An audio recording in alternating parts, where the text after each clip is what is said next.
ନିଶା ଗରୁଜୁ ନାହିଁ। ବିଜୁଳିର ଆଲୋକରେ ଦିଶି ଯାଉନାହିଁ ଅଶରୀରୀମାନଙ୍କର ଭୟାବହ ମୁହଁଟିମାନ। କିନ୍ତୁ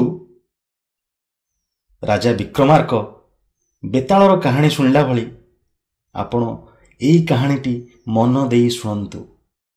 ଶ୍ରମ ଲାଘବ ହେବ। ଓଡ଼ିଶାରେ ଗାଁଟିଏ।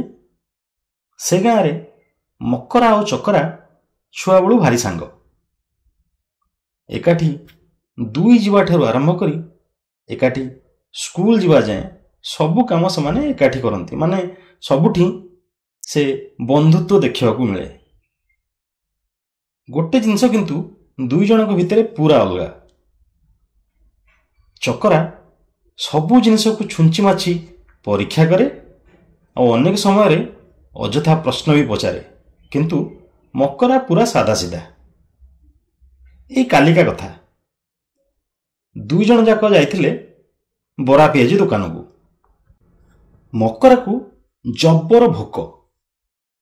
ଠୁଙ୍ଗାରୁ ଗୋଟେ ବରା ପାଟିକି ନେଇଛି ନା ନାହିଁ, ଚକରା ପଚାରିଲା, ବରା ଏତେ ସୁଆଦିଆ କାହିଁ ଲାଗେ କିରେ?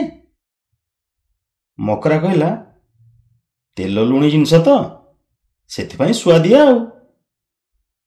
ଚକରା ପଚାରିଲା, ତାହେଲେ ରସଗୋଲାକୁ ତେଲ ଲୁଣି କରିଦେଲେ କ'ଣ ଆହୁରି ଭଲ ଲାଗିବ? ଏ କଥା ଶୁଣିକି ମକରା ମୁଣ୍ଡକୁ ପିତ୍ତ ଚଢ଼ିଗଲା।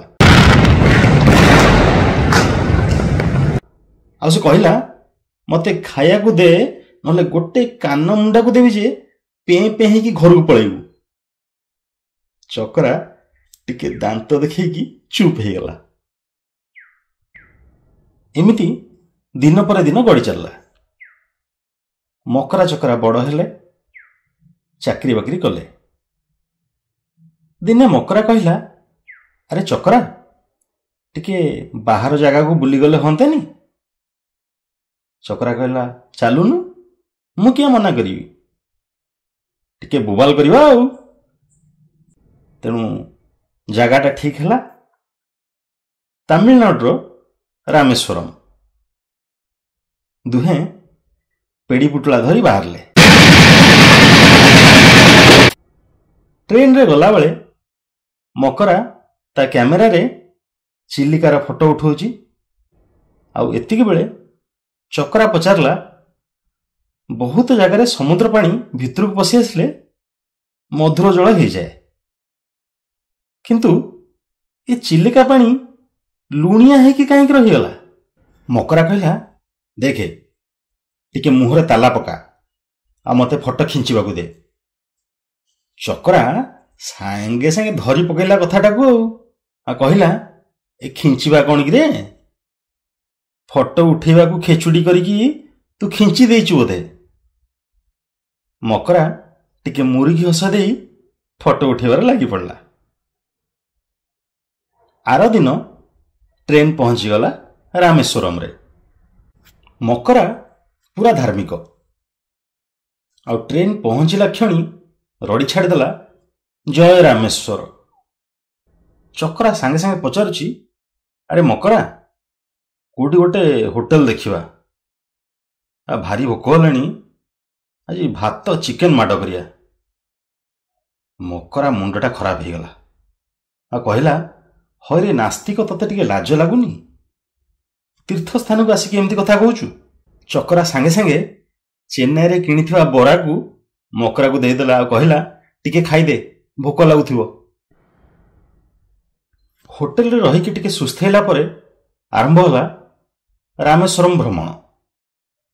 ସମୁଦ୍ର ପାଖରେ ମକରା କହିଲା, ଚକରା, ଏଇଠୁ ହନୁମାନ ଖେପା ମାରିକି 100 ଯୋଜନ ଲଙ୍କାକୁ ଉଡ଼ି ଯାଇଥିଲେ।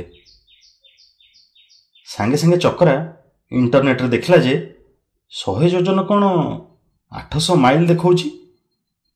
ସେ ମକରାକୁ କହିଲା, ଏଠୁ ଶ୍ରୀଲଙ୍କା କ'ଣ 800 ମାଇଲ? ଅଳ୍ପ ବାଟ ଭଳି ଲାଗୁଛି। ମକରା କହିଲା, ହଁ ହେଇଥିବ ନା ଆଉ, ନହେଲେ ରାମାୟଣରେ କ'ଣ ମିଛ କଥା ଲେଖା ହେଇଛି? ବେକାରିଆ କଥାଟା କହନି। ତାପରେ ଚକରା କହିଲା, ଜାଣିଛୁ ନା ମକରା, ଆମ ଓଡ଼ିଶାର ସୁବର୍ଣ୍ଣପୁର ଜିଲ୍ଲାର ପୁରୁଣା ନାଁ କୋଉଠି ଲଙ୍କାପୁରୀ। ଆମ ପ୍ରତ୍ନତତ୍ତ୍ୱବିତ୍ ମାନେ ସେଠୁ କ'ଣ ପାଇଛନ୍ତି। ସେଠି ବି ପଥର ରାମେଶ୍ୱରମ ଭଳି ପାଣିରେ ଭାସ ବୋଲି ମୁଁ ଶୁଣିଛି।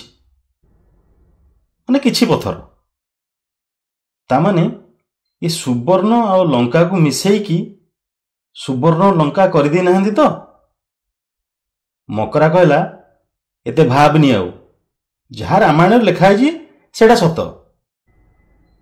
କିଛି ସମୟ ଏମିତି ବୁଲାବୁଲି କଲା ପରେ ମକରା କହିଲା, ଜାଣିଛୁ, ହନୁମାନ ଗନ୍ଧମାର୍ଦ୍ଦନ ପର୍ବତକୁ ଉଠେଇ ଆଣିଥିଲେ ହିମାଳୟରୁ।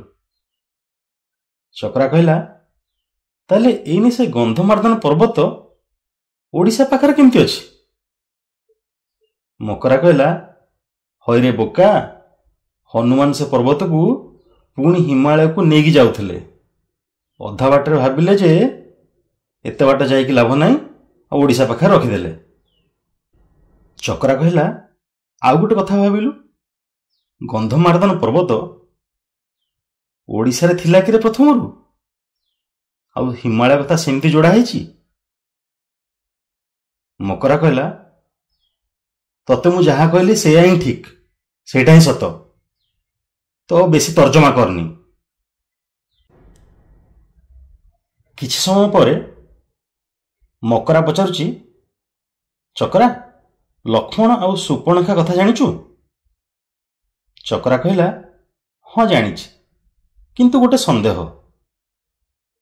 କିଛି ଲୋକ କହୁଛନ୍ତି ଯେ ଦଣ୍ଡକାରଣ୍ୟରେ ଶ୍ରୀରାମ, ଲକ୍ଷ୍ମଣ ଓ ମା ସୀତା ଥିଲେ, ଆଉ ସେ ସମୟରେ ଏ ସୁପର୍ଣ୍ଣଖା ତାଙ୍କୁ ଦେଖିଥିଲା।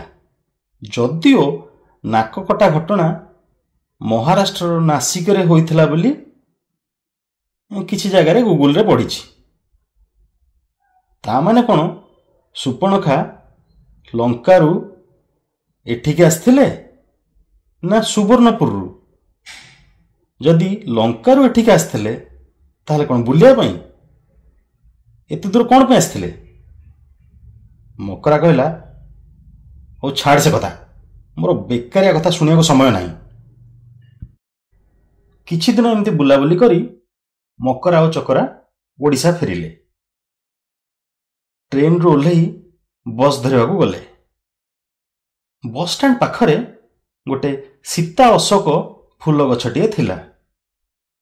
ଚକରା ସେ ଗଛରୁ ଗୋଟେ ଫୁଲ ଛିଣ୍ଡାଇଲା ଆଉ ଭାବିଲା, ଏଇ ଫୁଲକୁ ଆମ ଓଡ଼ିଶା ରାଜ୍ୟର ଜାତୀୟ ଫୁଲ କାହିଁକି କୁହାଯାଏ? ସେ ରାବଣର ଅଶୋକ ବଣ ଆଉ ସେଠି ମା ସୀତା ଥିଲେ, ତା ସହିତ କିଛି ସମ୍ପର୍କ ନାହିଁ ତ? ଚକରା ଭାବୁଥିଲା ଏ କଥା ମକରାକୁ ପଚାରିବ, କିନ୍ତୁ ଭାବିଲା ଏ ଜିନିଷ ପଚାରି କିଛି ଲାଭ ନାହିଁ। ମକରା ଚଟକିନା ରାଗିଯିବ ତା ଉପରେ। ଦି ଜଣକ ଚାଲିକି ଯାଉଥାନ୍ତି ବସ୍ଷ୍ଟାଣ୍ଡରୁ। ସେଠି ହଠାତ୍ ଜଣେ ଅଜଣା ଲୋକ ଆସି ପଚାରିଲେ, ଆଜ୍ଞା, ଆପଣଙ୍କ ହାତରେ ଥିବା ଫୁଲ ବିଷୟରେ କିଛି ଜାଣିଛନ୍ତି କି? ରହୁଛି, ନମସ୍କାର।